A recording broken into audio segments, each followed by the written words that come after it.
Muito bom, vamos falar hoje sobre o direito e a autoridade de um filho de Deus. Semana passada nós falamos sobre, sobre o que nós falamos mesmo, irmãos? Alguém lembra? Receber ao invés de merecer. Enquanto a gente está tentando merecer este amor de Deus, nós precisamos recebê-lo. Porque a obra que Cristo fez para conosco, ela é poderosa demais para a gente viver uma vida como vivíamos antes. Então, todas essas mensagens que eu tenho falado, elas estão todas conectadas e elas estão baseadas sempre numa verdade fundamental, que você pode, a maioria delas está nos textos de Efésios, Então, o poder do sangue de Cristo, temos falado também do poder do sangue de Cristo, esse poder nos deu autoridade, uma autoridade que a gente desenvolve e cresce pela obediência à palavra, porque quem ama a Deus obedece. E também o sangue de Cristo nos deu o direito de ser filho de Deus e usar esses direitos como filho, não somente para nós, mas para também outras pessoas. Então, dentro dessa situação, vamos avançar nesse ponto aqui. Se nós fosse fazer uma enquete aqui, se fosse aparecer no seu celular agora uma enquete anônima. O pessoal gosta de enquete anônima, não gosto que as pessoas saibam a minha opinião. A maioria das vezes, na sua vida você está insatisfeito, não podia ser melhor. Puxa, se isso mudar, mas você está mais ou menos satisfeito, está indo, ou você geralmente está satisfeito.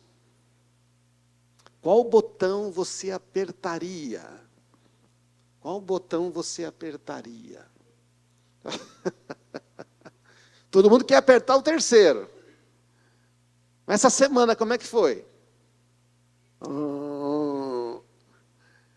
Na maioria das vezes, se você pegar ao longo do ano, você percebe muitas vezes que a gente passa por insatisfações. É normal passar por insatisfação. Mas aí você vai dizer assim, mas essa é uma questão de personalidade, não é? Tem pessoas que já são assim meio chatas por natureza, não é verdade? Não. E tem pessoas que são sempre alegres, dando risada. O fato de alguém estar dando risada, será que significa que ela está satisfeita? Não necessariamente. Você sempre tem pensamentos de reprovação? Continuamente vem alguns pensamentos de reprovação. Do tipo, se eu não tivesse... Do tipo assim, ontem eu não orei hoje de manhã. Por isso que eu não acho vaga para estacionar nessa cidade. Aqui a gente tem esses pensamentos, de causa e efeito. É verdade, não é? Você bate o carro, ou bate e você fala, meu Deus, o que é que eu deixei de fazer? Será que eu orei? Meu Deus, será que é porque eu não dei o dízimo que eu bati o carro? É verdade ou não é? Tem esses negócios, A ideia errada de causa e efeito, Hoje não vai ser bom, porque ontem eu fiz isto, ou não fiz aquilo. Pensamentos de reprovação. A gente foi criado num sistema de recompensas, Se você for bonzinho, vai ganhar presente no Natal. Se você não for bonzinho, a gente foi criado muito no sistema de recompensas. Que eu já falei semana passada, vale para você na vida profissional. Se você é um profissional melhor, você vai ganhar mais, está tudo bem. Se você vende mais, você vai ganhar uma comissão maior. Mas assim, no relacionamento com Deus não é bem assim. E no relacionamento entre nós não deveria ser assim. Eu só aceito você se você realmente desempenhar como eu gosto. Se eu não desempenhar como eu espero, então você fica aqui na categoria B. É aquele negócio, 8 é para você, 9 é para mim, 10 é para Deus. Como um professor costumava dizer. A gente acha que tudo é uma questão de causa e efeito baseado nisto. É lógico que tem consequências, gente? É lógico. É lógico. Sabe quando as pessoas falam, por que que Deus permitiu que isso acontecesse? Então você está rodando com o seu pneu careca, não troca. Você não faz seguro do carro. Na é verdade, não. Você está com a carta de motorista vencida. Então, você pega o carro para ir na Fernão Dias, e aí num dia que está chovendo. Eu estou exagerando, né, irmãos? Aí acontece um acidente, tromba, Deus te livra. E a pessoa do outro carro vem a falecer. Aí você pergunta, por que é que Deus permitiu isso? Como se Deus tivesse que sempre estar correndo atrás dos nossos erros para corrigir as nossas besteiras o tempo todo. Está dando para entender aí, irmãos? Eu acho que tem consequências. A gente é negligente, a gente não faz um monte de coisa errada e depois pergunta como é que Deus permitiu. E Deus não permitiu, é a gente simplesmente que não obedeceu, ou não creu. Então o que acontece é que nós ficamos insatisfeitos com o que fazemos, insatisfeitos com o que temos, insatisfeito com quem somos, insatisfeito com a profissão que temos. Você pode botar essa lista enorme. Insatisfeito com a mulher, insatisfeito com o marido, insatisfeito com o filho, insatisfeito com o pai, insatisfeito com a igreja, insatisfeito com o trabalho. E aí você fica insatisfeito com o futuro que você imagina, porque o futuro é resultado disso, de como você está lidando com a vida. Estamos aí, irmãos? Estamos acompanhando? Então, essa insatisfação para com o futuro é a pior.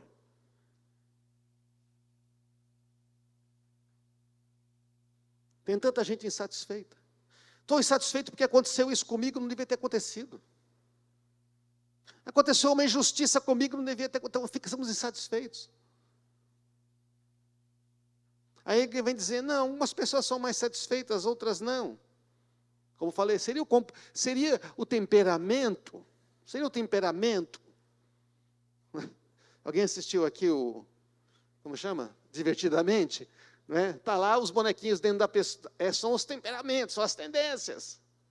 Mas será que é o temperamento? Mas é assim. Então você é o colérico, seja o que for. Quanto mais você quer conquistar, atingir o objetivo e corrigir, mais insatisfeito.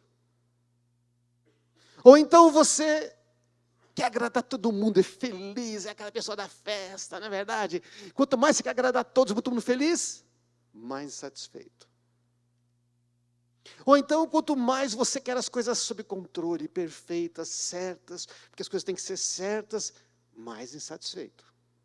Aliás, quanto mais perfeccionista, mais insatisfeito.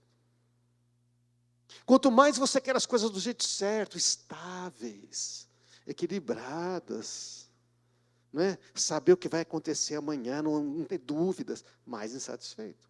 Então não é coisa de temperamento. Não é coisa de temperamento. É outra coisa. É como uma sede que só aumenta quando você bebe todo tipo de líquido menos água. Já tentou matar a sede sem ser com água? Só aumenta a sede. Refrigerante tem açúcar, só aumenta a sede. Álcool, nossa, está uma sede absurda, ele consome, falta água no organismo. A gente mata a sede com água.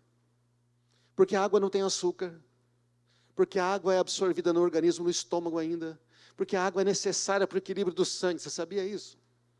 Quando está faltando água, o sangue percebe, tem um dispositivo no nosso corpo que dá um alerta e faz você sentir sede. Só de falar está sentindo sede agora, não é verdade? A água é necessária para processar tudo no nosso corpo. Então, basicamente, você está tentando matar uma sede interior com uma coisa que não satisfaz. E Jesus relacionou o tipo de vida que temos com o tipo de água que bebemos. Foi muito interessante isso. Jesus, ele vinculou a vida que nós temos com a água que bebemos. É lógico que ele não está falando da água física do corpo. Mas você sabe que se beber uma água ruim, o seu corpo todo sofre. Então Jesus fala para aquela mulher, em João 4,14, a mulher que vai no poço buscar água, ele fala, me dá de beber. Ela fala, como assim? Você é judeu, sou samaritano, aquele papo todo. Da música que nós cantamos, dá-me de beber, pois tenho sede, não quero mais buscar em outras fontes. Não precisarei aqui voltar para minha sede saciar. Por quê? Porque uma vez que eu já ouvi a tua voz. Olha o que ele disse para a mulher. Ele disse, quem bebe da água que eu dou, nunca mais terá sede. Ela se torna, esta água, uma fonte que brota de dentro e lhe dá a vida eterna. Então, é um negócio interessante que você bebe essa água uma vez, ela cria uma fonte em você, e essa fonte continua jorrando até a vida eterna. Se é uma fonte jorrando, significa que outros podem ver a fonte, certo ou não? Que outros podem beber. Você é portador da fonte da vida eterna. É muito poderoso. Estão acompanhando, irmãos? Onde você quer chegar com tudo isso? Eu quero chegar nessa questão da insatisfação. Nessa questão de a gente olhar para a nossa vida e achar que se tivesse a vida do outro, ou que se tivesse alguma coisa diferente, então ficaríamos satisfeitos. A satisfação que eu estou falando não é a da acomodação, tá? Tá bom assim, tá bom. Essa vida miserável, tá bom, estou com essa doença aqui, mas tá bom. Não tem problema, é Deus que quer. Eu estou desempregado há 2 anos, mas é Deus que quer fazer o quê? A minha casa está caindo aos pedaços. Não é essa satisfação, amém, irmãos? Isso tem outro nome. Precisa explicar, né? Não, eu estou satisfeito. Ai, Jesus. Então, o que está acontecendo?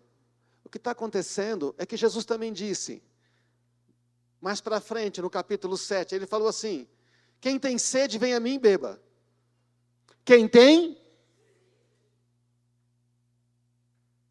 Esse pessoal que eu falei agora, que está acomodado, não está com sede.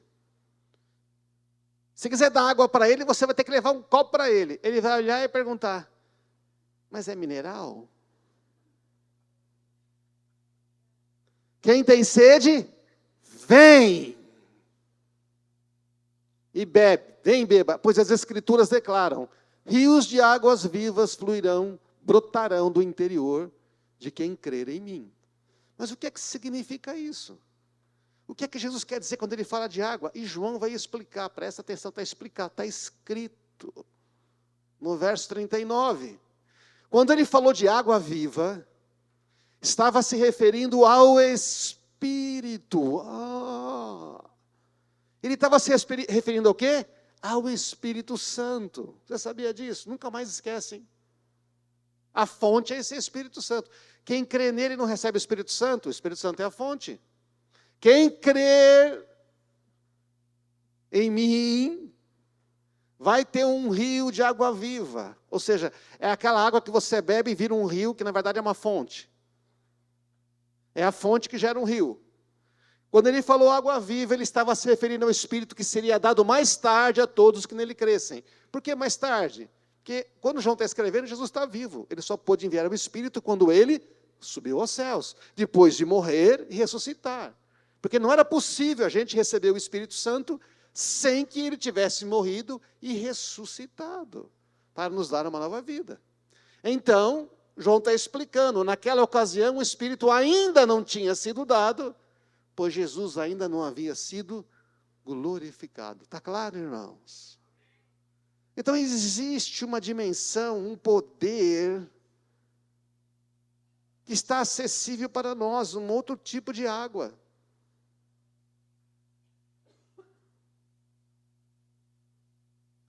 Estamos falando sobre autoridade e direito, certo ou não? Isso aqui é um direito. Você que crê em Jesus tem o direito. E você tem autoridade. Mas se você não usar o seu direito de filho, se você não usar da autoridade que recebeu, o que é que muda? Nada. Só piora.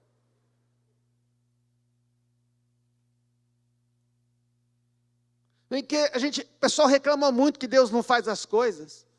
Então, o que tem de gente insatisfeita com Deus, é porque Ele não fez isso, é porque na minha vida não vai, é porque parece que tudo que eu mexo não dá certo, ou então eu esperava que fosse diferente. Amém, irmãos? Não é o que mais a gente ouve? Eu ouço muito isso. Eu casei com ele, pastor, pensei que ele ia melhorar. Eu casei com ela, e aí?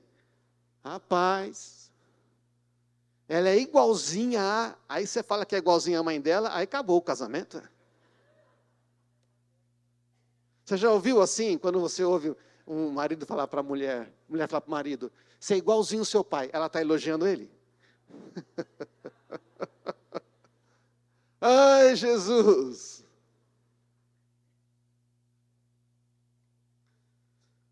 Nós temos o direito de ser filhos, não é?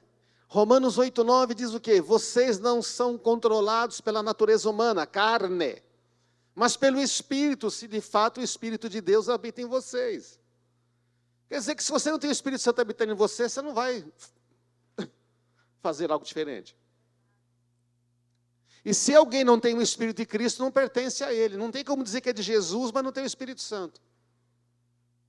Você frequenta uma religião, no máximo. Pode ser boa, mas é uma religião. Uma vez que Cristo habita em vocês, embora o corpo morra por causa do pecado. Por quê? Não é? Esse corpício lindo, maravilhoso, ele vai morrer, tá certo ou não? Porque ele está associado a uma primeira criação. Mas, olha só, por o Espírito da vida, porque vocês foram declarados justos diante de Deus. Porque todos que são guiados pelo Espírito de Deus são filhos de Deus. A gente vai ganhar outro corpo, bem melhor. Mas a gente só vai ganhar esse outro corpo porque nós temos este Espírito, faz parte do pacote.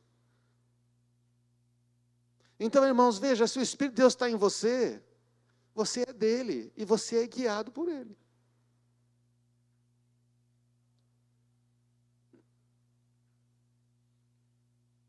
Você tem o Espírito Santo de Deus? Então você é guiado por ele. Não parece que eu estou sendo guiado, pastor. Talvez falte conversar um pouco com ele.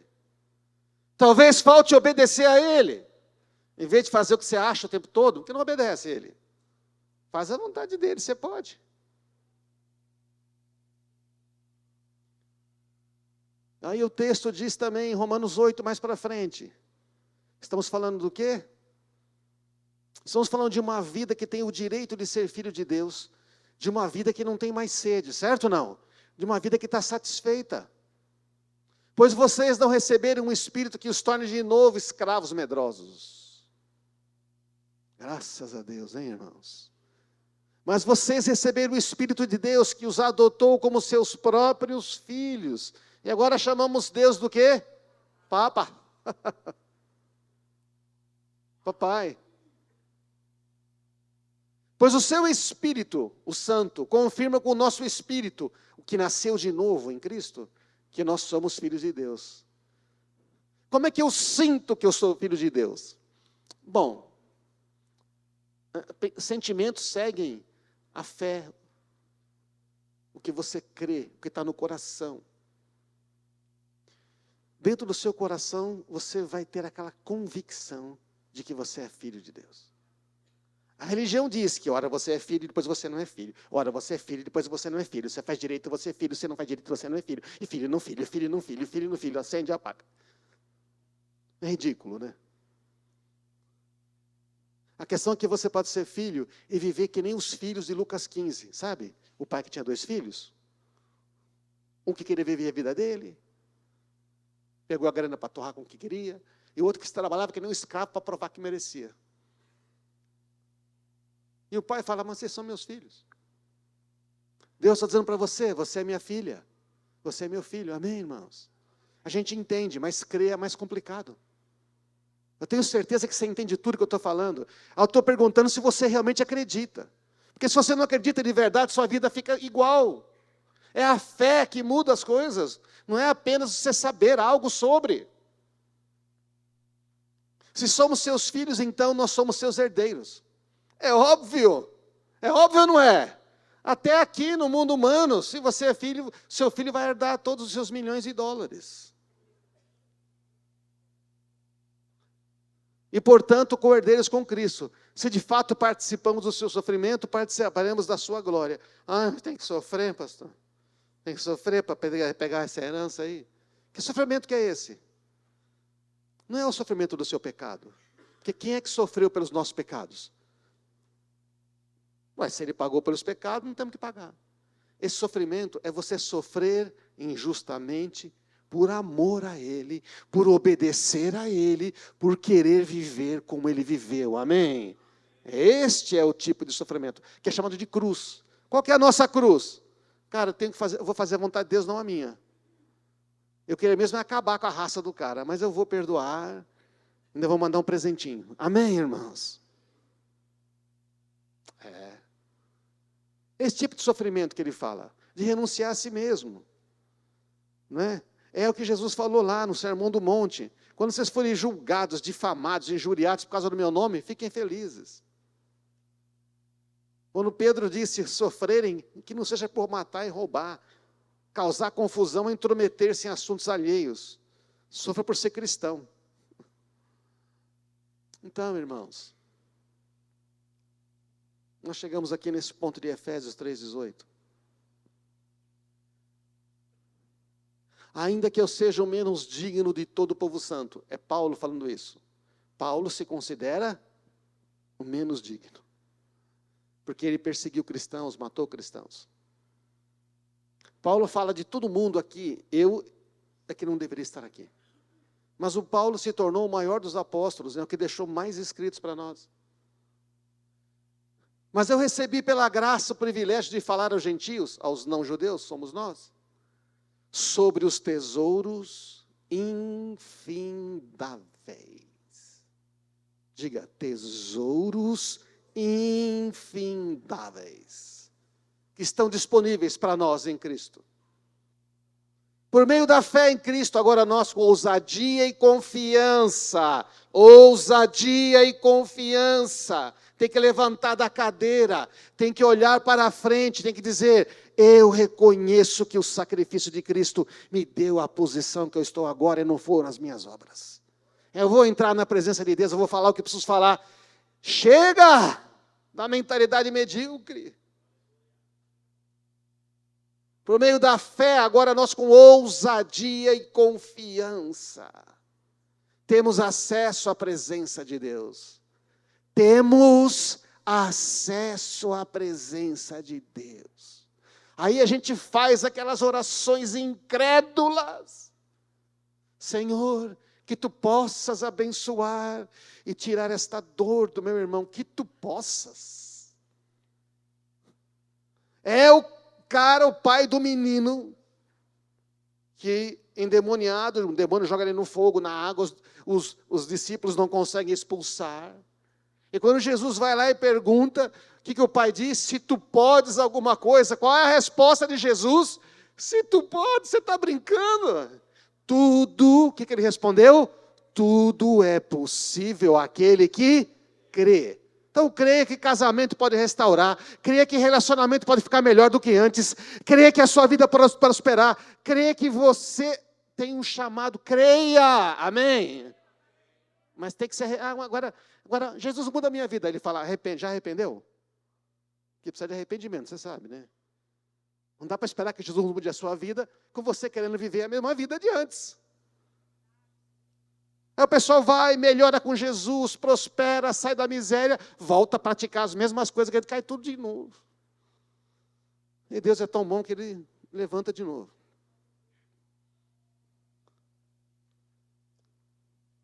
Temos acesso à presença de Deus. Você tem acesso à presença de Deus. Mas Ele manda entrar com ousadia e confiança. Meus filhos e os meus netos, quando chegam em casa, eles não chegam assim. Oi, desculpe incomodar. Estava passando por aqui.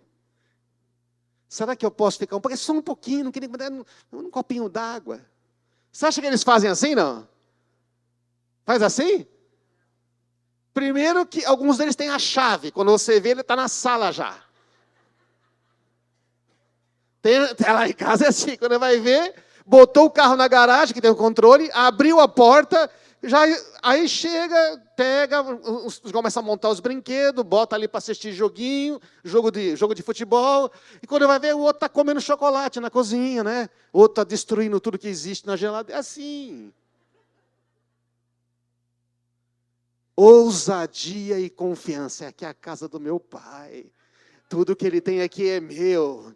Né? E a geladeira dele é mágica. Toda vez que o álbum está cheio, as vazias está sempre cheia.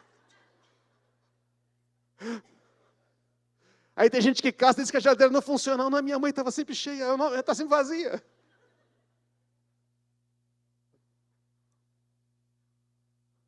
Ei, irmãos, a gente vive uma vida muito aquém. Nós adoramos a Deus em espírito e em verdade. Quando Jesus fala lá para aquela mulher, eles começam um papo de adoração.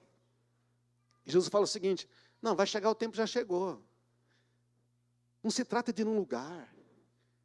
Se trata de que se a fonte está dentro de você. Eu quero dar uma fonte que vai jorrar dentro de você. Que dá acesso à presença do meu Pai, onde tem tudo. Acesso total. Não tem mais uma tribo que adora. Não é agora só os levitas que adoram a Deus, os especialistas. Todos são adoradores, amém, irmãos? Todos são adoradores. Porque não está baseado numa habilidade, está baseado na identidade. A adoração a Deus não é por habilidade, é por identidade, é quem eu sou. Não precisamos mais de um sacerdote, de um rei. Porque nós reinamos em vida. Os que receberam a abundância da graça e o dom da justiça, reinarão em vida com Cristo Jesus.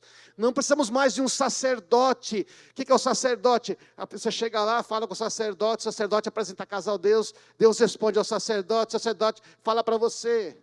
E ainda é incrível o quanto de gente que vai, não é, buscando profecia. O pessoal vai, antigamente ia lá, nos demônios pedir passes e coisas, agora chega, tem que ter uma mulher de Deus, tem que ter um homem de Deus, que vai botar a mão na cabeça e vai dizer o que ele tem que fazer. E tem alguns que dizem, você não vai casar com esse, vai casar com aquele, e vira uma confusão toda. Você tem acesso direto, porque 1 Pedro 2,9 diz, vocês são a nação santa, o sacerdócio real, o povo de propriedade exclusiva de Deus, amém? Não estou falando, então não precisa de um pastor para intermediar. Não é que pastor não é importante, não é que conselheiro não é importante. Amém, irmão? Você está entendendo, né? Mas eu não posso decidir a sua vida. Mas você pode vir a mim, eu posso te mostrar como ouvir a Ele, eu posso te mostrar a palavra dEle, eu posso encorajar você, eu posso te mostrar o que a Bíblia diz, amém? Você pode fazer também isso com outra pessoa.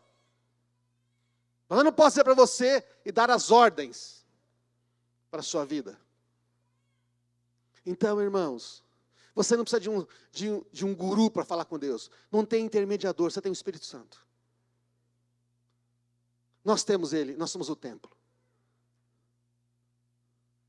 A gente sabe, mas nós temos dificuldade de crer. Porque a vida muda quando a gente crê. A enfermidade sai quando a gente crê. O casamento muda quando a gente crê. Nós somos transformados quando a gente crê. Nossa família melhora quando nós melhoramos. Então, por isso que aquele que crê, o que implica tudo isso? Eu poderia ler mais textos. Não dá tempo da gente ler tantos textos, mas você pode continuar lendo a Bíblia, amém? Está tudo lá.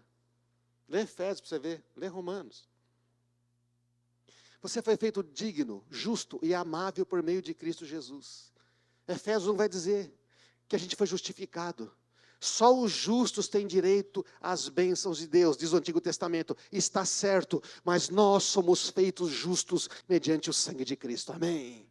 Então elas são nossas. Você foi qualificado por meio do sangue de Cristo. É o sangue de Cristo que nos limpou, nos purificou, nos deu o direito de sermos filhos. Temos direito a acesso ao Pai. O que inclui? Inclui a autoridade de um filho de Deus. Eu te dei poder e autoridade para pisar serpentes e escorpiões e toda a força do inimigo. Por quê? Você não vai no seu nome, você vai no meu. Pô, se eu vou no nome de Jesus diante do maligno, o que acontece? Ele é o invencível. Ele não pode ser vencido. Você vai no nome dele. Não precisa nem gritar.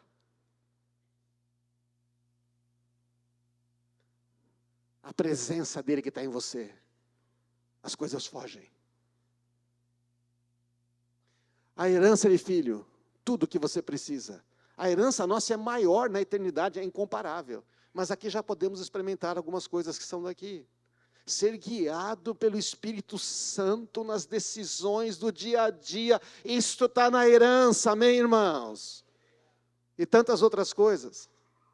Temos a vida eterna. Guiados pelo Espírito Santo em tudo. Cheio de graça, está lá. Ele derramou sobre nós abundantemente a graça e com ela todo o entendimento e toda a sabedoria. Está lá em Efésios. Recebemos sabedoria. Mano, o que mais que queremos, irmãos? E nós somos portadores da mensagem que gera vida. A fonte está em nós. E a fonte está aqui jorrando. Aí eu falo para alguém que não tem a fonte. Essa pessoa fala, como assim? Você quer ter a fonte? Amém! A gente não fala isso porque a gente acha que a gente tem que ser perfeito. Perfeito é Ele. Sendo Ele perfeito, basta. Amém? Então nós temos autoridade sobre o diabo, sobre demônios, sobre a carne, nossa natureza carnal, os desejos que um dia nós temos essa autoridade, não nos domina mais. O novo homem que nós somos criados não é escravo do pecado mais. Nós temos autoridade sobre o mundo, o sistema deste mundo.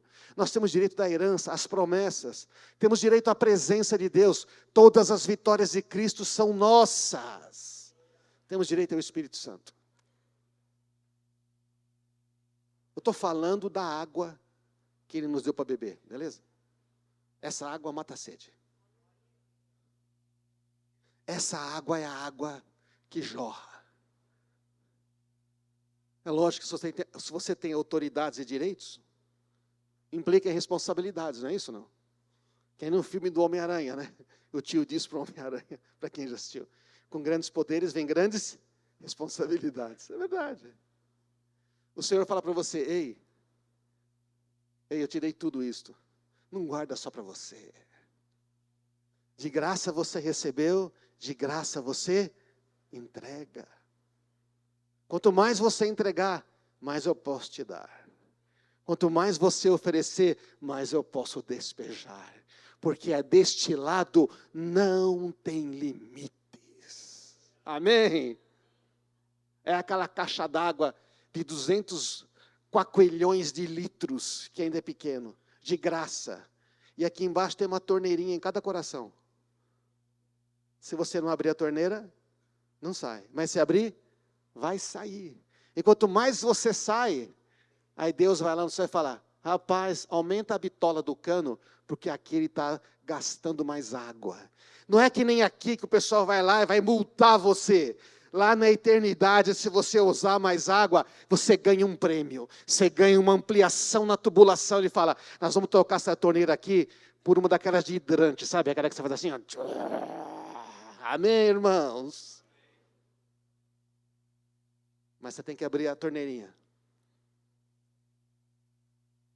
Para os outros. Responsabilidade de não viver mais para si mesmo, mas obedecer em amor. Revelando Jesus às pessoas. Se você prestar atenção, toda vez que fala de autoridade, você vai encontrar amor junto.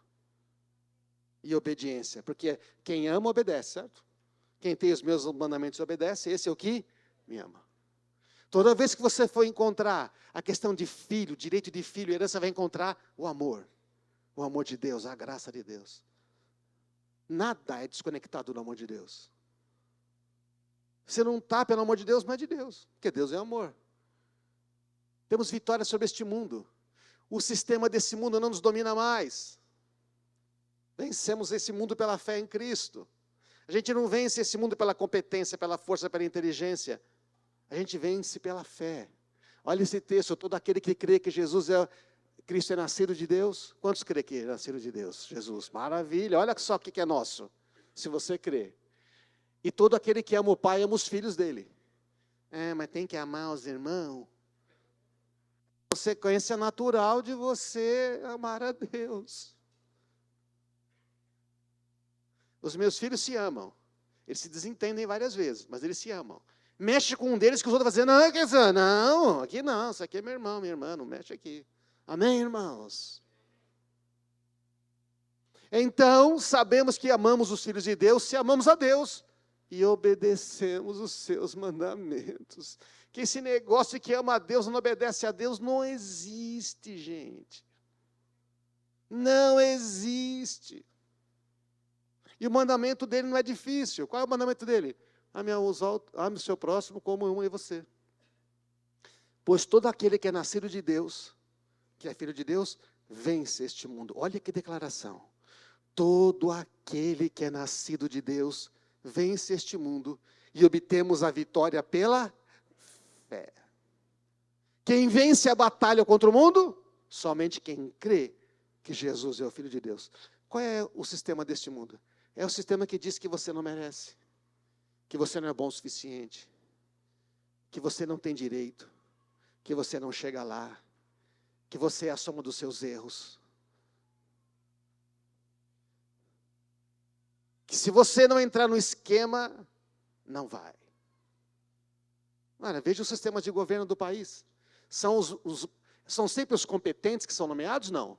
Não, são aqueles que vão aceitar o esquema de distribuição, oculta de rendas. É o que vai entrar no esquema. Olha que tremendo. Então, quem é nascido de Deus vence este mundo. Sabe o que ele está dizendo? Você não precisa deste mundo para vencer. Você não precisa entrar no esquema deste mundo para vencer. Você não tem que ser igual à maioria, fazer o que todo mundo faz. Oh Deus, olha esse texto libertador. Quanto a mim, que eu jamais me glorie, me orgulhe, em qualquer coisa a não ser na cruz de nosso Senhor Jesus Cristo. Por causa dessa cruz, meu interesse neste mundo foi crucificado. Eu estou morto para esse mundo. E o interesse do mundo em mim também morreu. O mundo olha para mim e fala, esse não dá. Esse não dá para enganar, não dá para subornar. Esse eu não posso fazer mentir. Esse não se dobra ao nosso sistema. Deixa ele. Glória a Deus, amém? E você olha e fala, este mundo, já fiz parte. Já vivi em função dele. Já desejei tudo o que eles desejavam. Para mim agora não faz a mínima diferença. Eu tenho Cristo, eu tenho tudo. Amém, irmãos? Mas você não tem nada, cara. Você não tem ainda, assim, você vai ver. Porque eu creio naquele, eu creio. Amém? Então as coisas mudam pela fé. A fé vence o mundo. Eu tenho planos. O que faço para Deus abençoar meus planos? Não é essa a pergunta? Sempre insatisfeito. Sempre está faltando alguma coisa. Sempre Deus deixou de fazer alguma coisa. Fica na rede social. Eu queria ser essa pessoa. Se eu tivesse isso. Pode subir a banda aqui. Fica tentando ser quem não é. Eu tenho planos. Deus tem planos.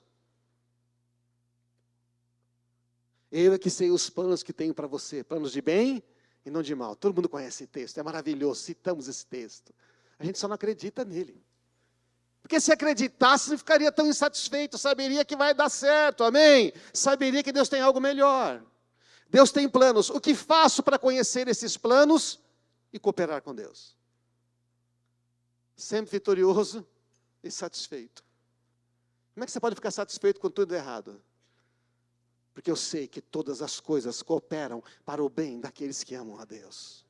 Eu sei que isso vai mudar. Eu vou glorificar a Deus com isto. Eu vou dizer, você viu o que Deus fez? Eu tenho certeza que Ele vai usar isto aqui para o bem de muitas pessoas. E o meu também. Isto é a fé que vence o mundo. Amém, irmãos?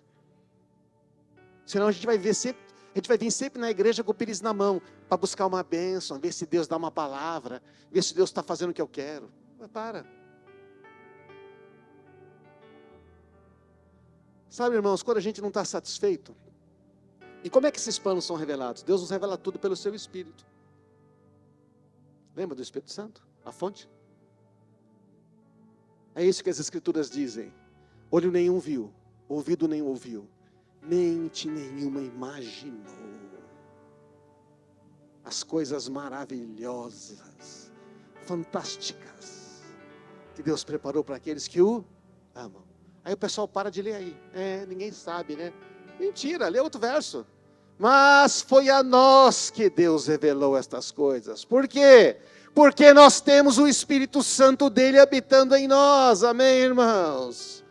Pois o Espírito sonda todas as coisas, até os segredos mais profundos de Deus. Então esse Espírito Santo que está em nós, essa fonte, pensa os pensamentos de Deus e vai dizer: Deus tem algo para você aqui. Ele guia você. Está claro isso, irmãos? A gente pode viver uma vida diferente, uma vida satisfeita.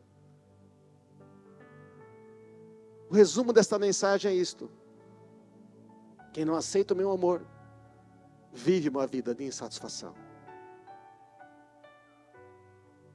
Ontem eu falei: Senhor, o que eu tenho que dizer amanhã? Ele me deu só essa frase. Diz que quem não está aceitando meu amor, a herança de filho, a autoridade que eu dou, está vivendo uma vida de insatisfação. Está sempre esperando alguma coisa acontecer, alguma coisa mudar. Fica esperando que alguém reconheça, que aquela pessoa volte e diga: eu errei com você. Fica esperando que alguém te dê uma oportunidade. Fica esperando. Quando era preciso entrar com ousadia, intrepidez, na presença daquele que vive eternamente, e dizer: oi pai, oi filho, estava te esperando. Pai, eu falei: o senhor tem algum plano aí? Eu tenho muitos. Você não pode imaginar. Sobre o que vamos conversar hoje?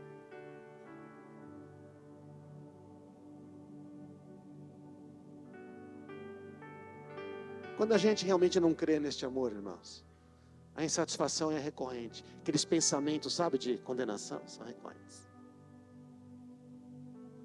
Deixa eu dizer uma coisa para você: o orgulhoso está sempre insatisfeito. A satisfação nos leva a experimentar. Por não experimentar esse amor, pode nos levar a vícios e fugas, né? Você sabia? Todo comportamento viciante